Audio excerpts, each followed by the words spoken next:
A Bíblia Nossa de Cada Dia está começando agora e você é muito bem-vindo para nós meditarmos em mais um capítulo da Palavra do Senhor.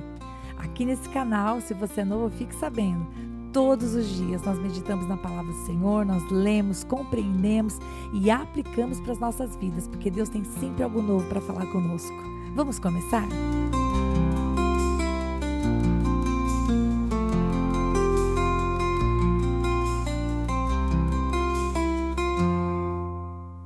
Hoje nós vamos meditar no capítulo 26 de Gênesis e vamos ver Isaac tomando a decisão de obedecer a Deus, apesar de que tudo aquilo que estava ao seu redor apontava na direção contrária.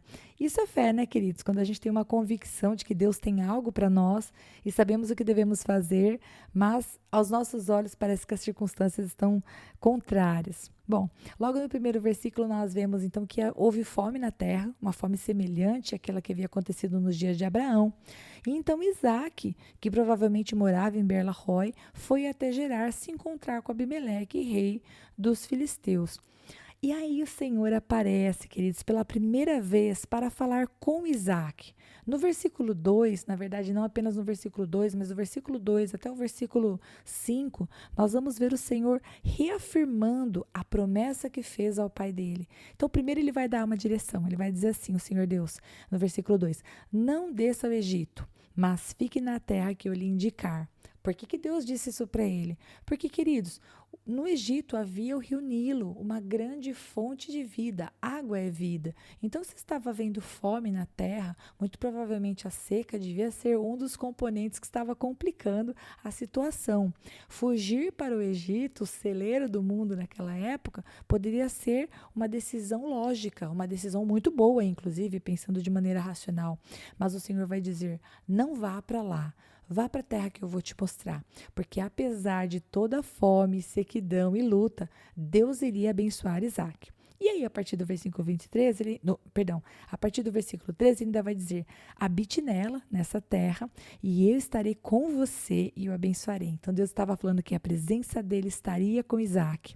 E aí, então, ele continua, porque a você e a sua descendência darei todas essas terras e confirmarei o juramento que fiz a Abraão, seu pai. Multiplicarei a sua descendência como as estrelas dos céus e a ela darei todas essas terras.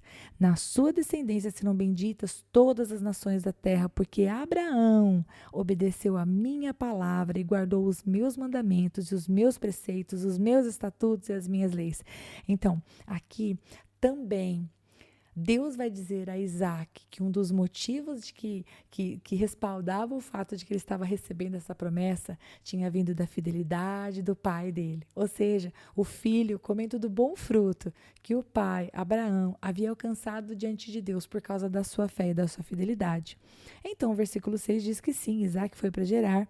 Infelizmente, quando ele chegou lá, ao invés de ele ter tido uma atitude de fé, não foi isso que ele fez. Em Gerar, ele cometeu o mesmo erro do seu pai. Por conta da beleza da sua esposa, ele mentiu dizendo que Rebeca era sua irmã. Não teve coragem, quis poupar sua própria vida, teve medo que aqueles homens agissem de má fé e o matassem por causa dela. E então, a Bíblia vai nos dizer que ele repete o erro do pai. E aqui ele não demonstrou fé. Da mesma maneira que ele ia comer da bênção da fidelidade do pai, porque temeu a Deus, aqui ele estava repetindo o erro do pai. E eu fico pensando, né? Deus poderia esconder os erros de Abraão, de Isaac, de Jacó, de Davi. Mas não. O Senhor permite que nós vejamos os erros dos nossos irmãos bíblicos para que a gente aprenda com os erros deles.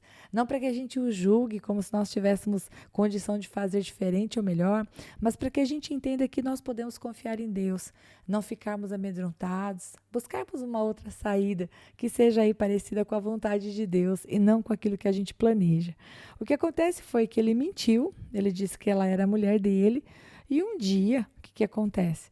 Ele estava ali acariciando Rebeca, e o versículo 8 vai dizer para nós que Abimeleque, que era rei dos filisteus, da janela, viu ele acariciando Rebeca e disse, tá errado isso aí.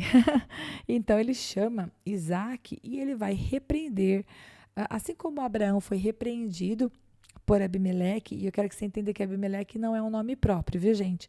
Não é a mesma pessoa. Tanto Abimeleque quanto Ficol eram nomes que se referiam a cargos, assim como o Faraó, por exemplo. O Faraó não é o nome da pessoa, é o cargo que a pessoa ocupa. Então, aqui, esse Abimeleque provavelmente não era o mesmo Abimeleque que repreendeu a Abraão, ok? Este aqui era outro.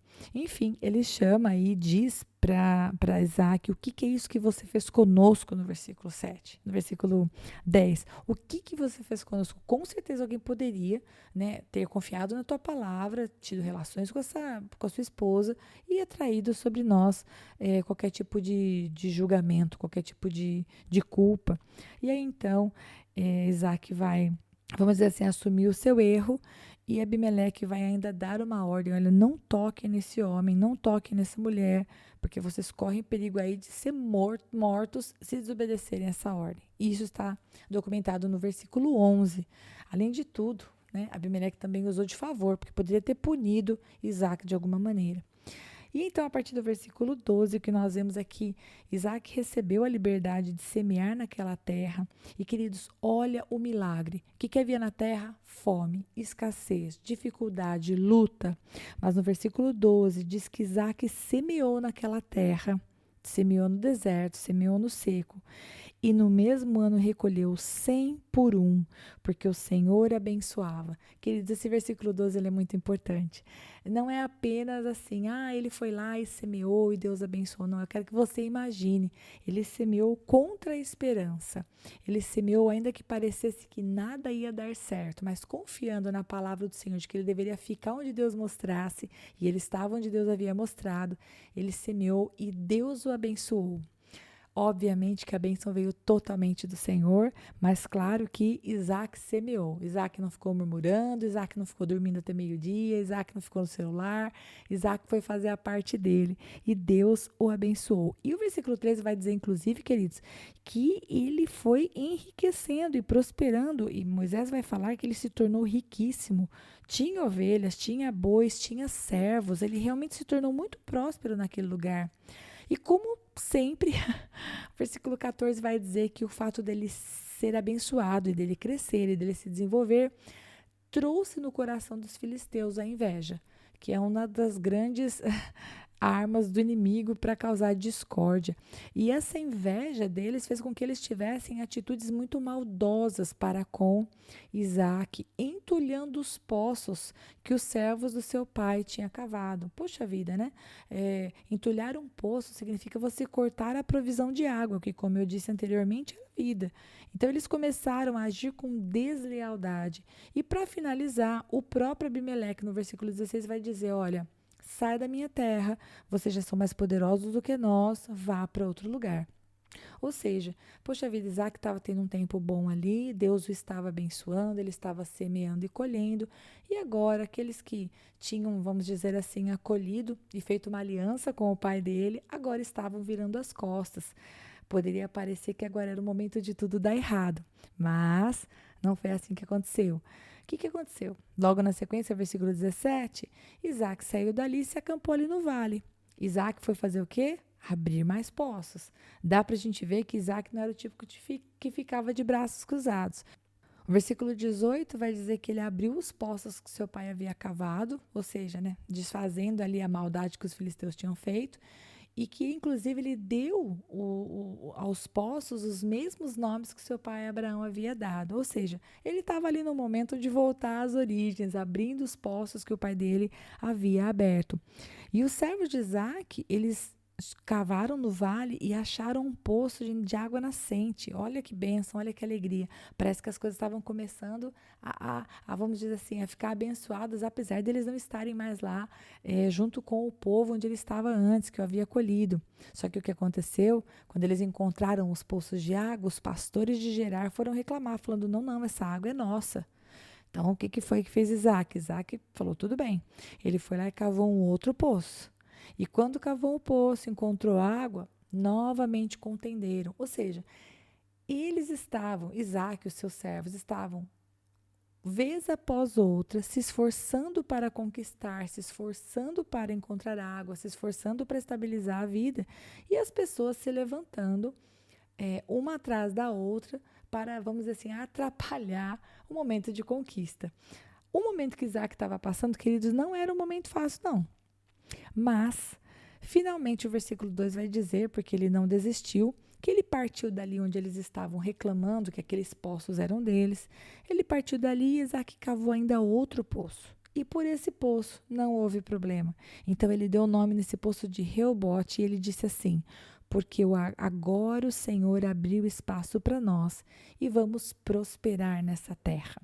Então, fica uma lição para nós. Eu acho que eu já faço uma aplicação aqui, que nós não venhamos a desistir no meio da nossa caminhada quando sabemos que Deus está conosco, porque assim como Deus falou para Isaac que estaria com ele, nós sabemos que Deus está conosco, que quando as pessoas tentarem entulhar os nossos poços, a gente faça igual Isaac, ao invés de ficar brigando e arrumando encrenca, a gente confia que Deus está cuidando e a gente continua cavando os poços.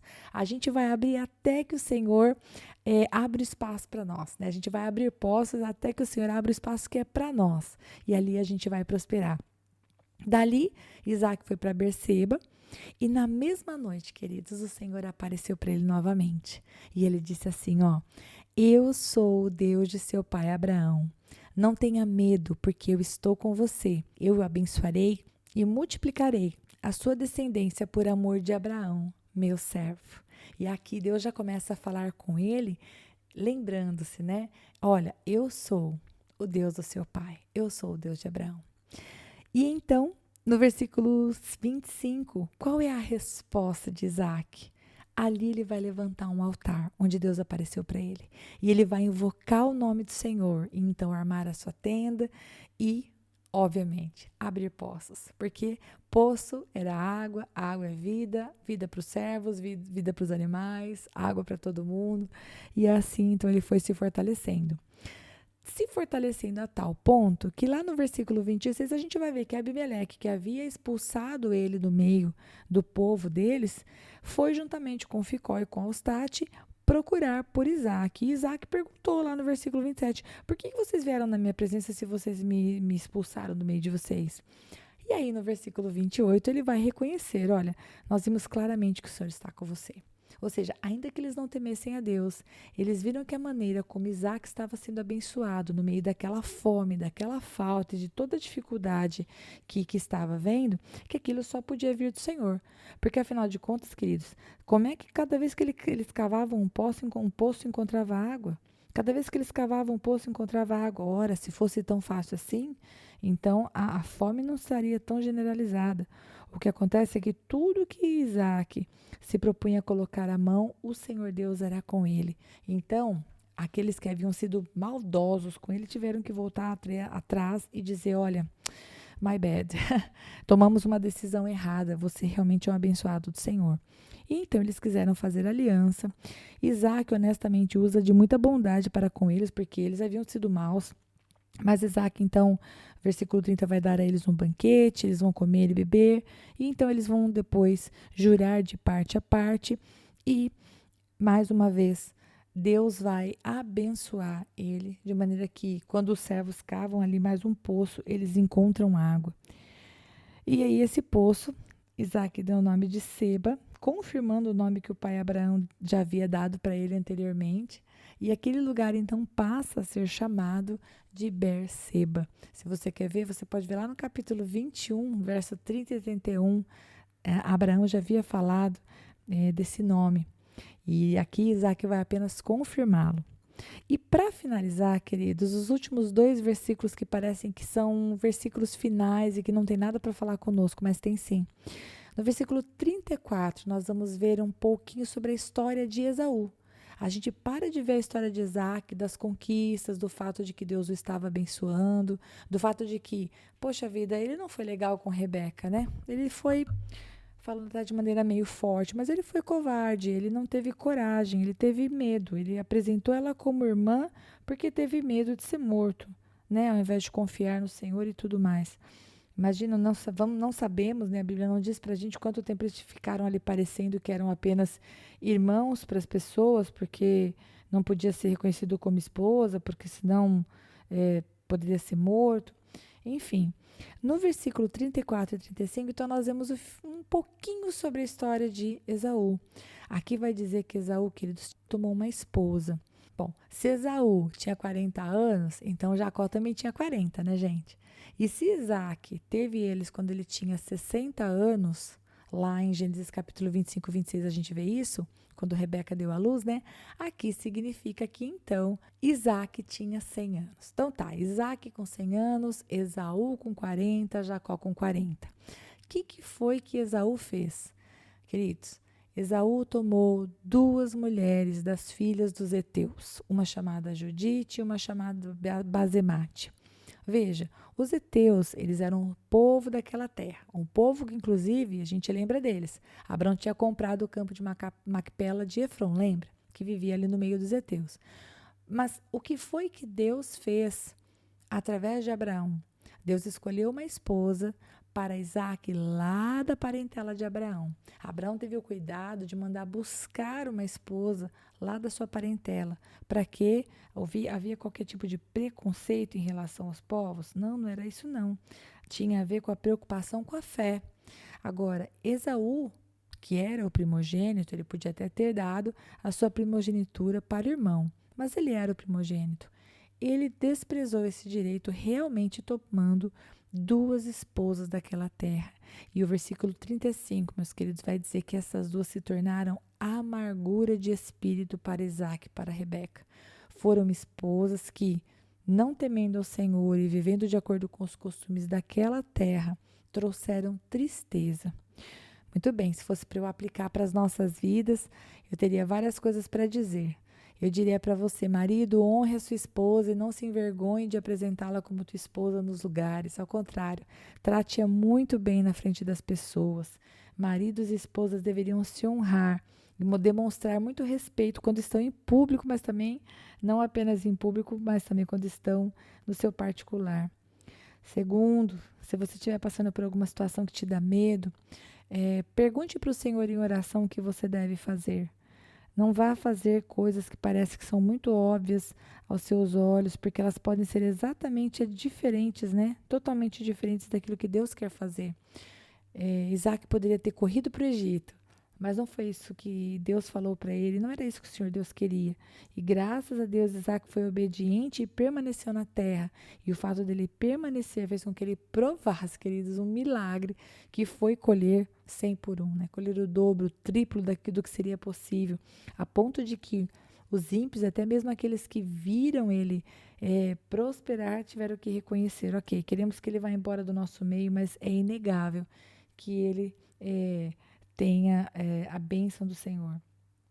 E por último, pense muito, se você está me ouvindo e você é solteiro ou solteira, eu quero te falar 2 coisas.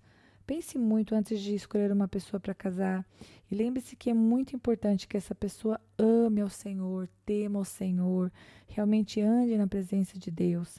Porque uma esposa que a gente escolha sem orar ao Senhor e um marido que a gente escolha sem orar ao Senhor vai trazer amargura. Vai trazer amargura para os pais, vai trazer amargura para o destino espiritual da sua casa, vai trazer amargura até mesmo para o seu coração. Porque se algum dia, se você teme a Deus e algum dia você voltar o seu coração para o Senhor, sua família não vai caminhar do mesmo jeito, se essa pessoa não caminhar também com Deus. Então, olha, para aqueles que ainda não são casados, perguntem ao Senhor. São decisões tão importantes, queridos, que não dá para fazer no calor do momento, sem orar, sem pensar, sem ter uma direção do Senhor. Deus abençoe muito você em nome de Jesus e até o próximo capítulo, se Deus quiser.